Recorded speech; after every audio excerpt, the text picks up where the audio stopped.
Ini adalah alasan kenapa orang tuh muales banget sama asuransi. Miss Bong cerita ya, di tahun 2016, Miss Bong itu beli asuransi kesehatan di harga 9,4 juta per tahunnya. Tahun lalu, mereka kenaikannya udah mulai kerasa nih. Tahun lalu itu jadi 18,3 juta. Ya, memang di awal biasanya itu nggak dikasih tahu bakal ada repricing. Karena kalau dikasih tahu ada repricing, bisa jadi nggak ada yang mau beli.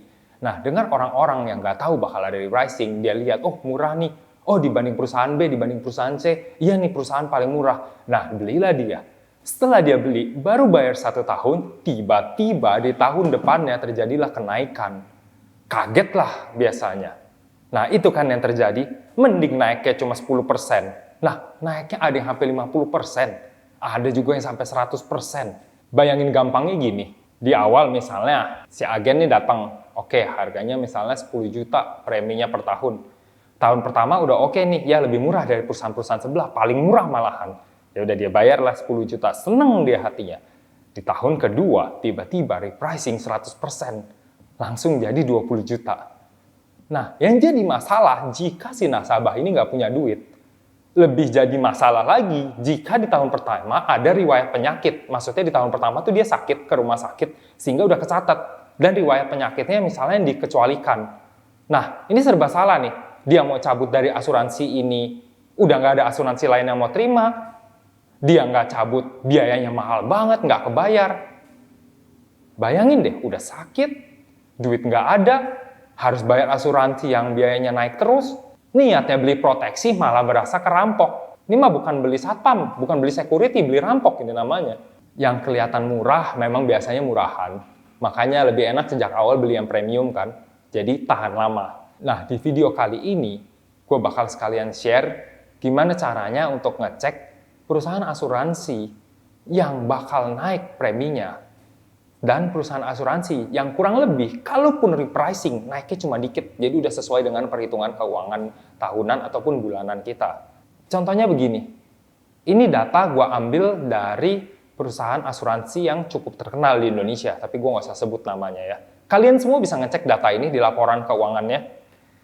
Gue ambil data sebelum repricing, karena repricing itu kebanyakan terjadinya di tahun 2022, berarti kita ambil tahun lalunya ya. Kalau lu lihat, laba dan ruginya, yang sebelah kanan itu yang tahun 2020, sebelah kiri yang tahun 2021, lu lihat, ini dalam miliar ya. Tahun 2020, dalam kurung itu artinya rugi. Ya, ingat dalam kurung itu artinya rugi. Tahun 2020, perusahaan ini mengalami kerugian 29 miliar. Bayangin, 29 miliar. Artinya di tahun 2020, lu yang perusahaannya masih bisa untung walaupun sedikit, lebih cuan daripada perusahaan asuransi ini. Bersyukurlah kalian. Di tahun 2021, kerugiannya bertambah menjadi 42 miliar. Perusahaan ini harus menemukan cara untuk mengembalikan keuntungannya. Ada banyak cara yang bisa dipakai tergantung kebijakan masing-masing, misalnya cari nasabah baru, tapi itu kan susah. Jauh lebih gampang naikin premi nasabah yang udah ada. Khususnya mereka yang udah sakit, yang udah punya riwayat penyakit. Toh, nggak ada pilihan kan? Mau keluar salah, nggak ada perusahaan asuransi lain yang mau terima, stay di dalam juga serba salah. Kita lihat perusahaan lainnya. Nah, ini lebih gila lagi nih. Perusahaan yang ini di tahun 2020, dia rugi 410 miliar. Di tahun 2021, kerugiannya 586 miliar. Itu setengah T, guys. Kalau lu jadi presidennya di sana, khawatir nggak lu? Wah, ini mah harus naikin. Nah, inilah yang menyebabkan terjadinya repricing. Jadi, selanjutnya, kalau mau masuk perusahaan asuransi, jangan termakan dengan harga murah. Ingat, gak cuma mobil yang murahan jadi gampang rusak. Asuransi juga begitu. Jangan sampai lu mau klaim, habis itu nggak bisa klaim. Karena banyak kan kasus yang murah di awal, habis itu perusahaan asuransinya tutup. Nah, pertanyaannya, apakah semua asuransi merugi seperti ini? Sebenarnya tidak. Ada loh yang untung. Nih gue buka datanya, masih di tahun yang sama. Ada sebuah perusahaan yang untungnya di tahun 2020 4 triliun. Di tahun 2021 keuntungannya 2 triliun. Hampir 3 tuh, 2,9 triliun. Jadi kembali lagi ke perusahaannya masing-masing. Nah, kedepannya supaya nggak terjadi kaget karena repricing seperti ini, mungkin ada baiknya lu masuk ke Google, habis itu lu cek kayak gini. Laporan keuangan teraudit, nama perusahaannya, tambah tahunnya. Nah, lu bisa cek tuh beberapa tahun itu semua transparan. Dan ini yang bahkan biasanya agen asuransinya pun nggak tahu. Atau dia tahu tapi dia nggak mau kasih tahu. Ya iyalah, maka lu dia kasih tahu perusahaannya minus ya lu langsung kabur lah, lu takut dong. Baru bayar 5 tahun, perusahaannya tutup. Belum juga gua klaim. Udah boncos duit gua. Nah, kurang lebih seperti itu caranya. Kalau menurut lu video seperti ini berguna buat lu, tolong di-share ke teman-teman biar nggak ada yang merasa tertipu lagi. Karena asuransi itu adalah hal yang bagus. Banyak sekali kejadian di mana nasabah itu nggak punya duit, atau duitnya lagi dalam bentuk aset, tiba-tiba dokter datang bilang, Anda sakit. Anda amit-amit kemarin kena penyakit jantung dan butuh uang besar, terus gimana dong? Nah, disitulah perusahaan asuransi yang akan menyelamatkan keuangan Anda. Karena nggak mungkin Anda bilang ke dokter, dok tunggu dulu ya, saya mau jual dulu ruko saya mau jual dulu tanah saya. Kalau udah sakit, besok butuh duit 500 juta, nggak ada tuh caranya begitu. Disitulah peran perusahaan asuransi yang benar untuk menolong Anda. Jadi jangan sampai tertipu, semoga bisa dapat perusahaan asuransi yang benar dan sesuai dengan kebutuhan. Dan kalau memang video seperti ini berguna buat Anda, juga jangan lupa di-subscribe dan komen di bawah.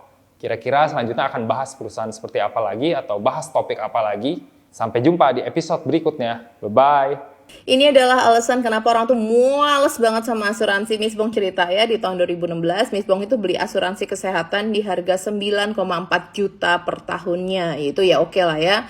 Dan setelah itu ada kenaikan 3%, 2,5% gitu. Dan itu menurut Miss Bong ya make sense. Tapi tahun lalu mereka kenaikannya udah mulai kerasa nih. Tahun lalu itu jadi 18,3 juta rupiah. Jadi itu naik 28% dari tahun sebelumnya. Dan kalian tebak tahun ini naik berapa?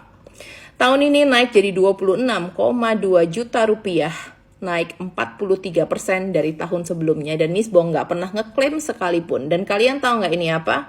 Ini adalah permainan cara mereka supaya orang itu nggak mau perpanjang polisnya mereka lagi karena mereka keberatan di uangnya.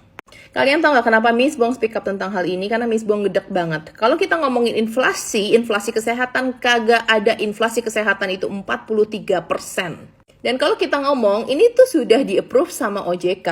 Kalian bayangin deh, OJK ini bisa approve kenaikan 43% itu gimana cara ngitungnya? Coba deh. Nah, kita tahu ya perusahaan asuransi itu kebanyakan adalah perusahaan asing yang buka cabang di Indonesia. Yang ini adalah perusahaan asing dari Perancis. Kalian bayangin kalau ini terjadi di Perancis. Yang ada apa? Orang-orang pasti demo semua. Sedangkan di sini OJK-nya malah support mereka. Kalian ngerti nggak? Gue itu gedek banget.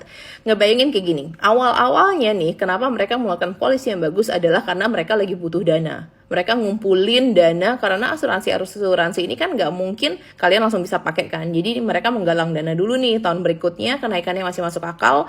Sampai mulai akhir-akhir nih udah mulai ada yang ngeklaim karena kesehatan ya akhirnya ditinggiin. Supaya orang apa? Orang give up nggak bisa bayar keluar. Kalian bayangin gitu orang tua kalian atau apa. Ini gue tahu yang komplain nggak hanya gue sebenarnya. Sebenarnya Miss Bong itu hanya kayak ngerasa gila ya, manusia itu bisa dikerjain segitunya. Dan ini adalah orang gitu ya yang menjual ngomong percaya kita deh gitu. Kalian ngerti gak? Dan gimana asuransi di Indonesia itu orang bisa percaya gitu ya, karena kayak gini. Dan ini untuk teman-teman semua yang ngerasa kenaikan polis asuransi itu gak make sense, kalian speak up aja ramein, tanyain OJK mereka ngapain aja.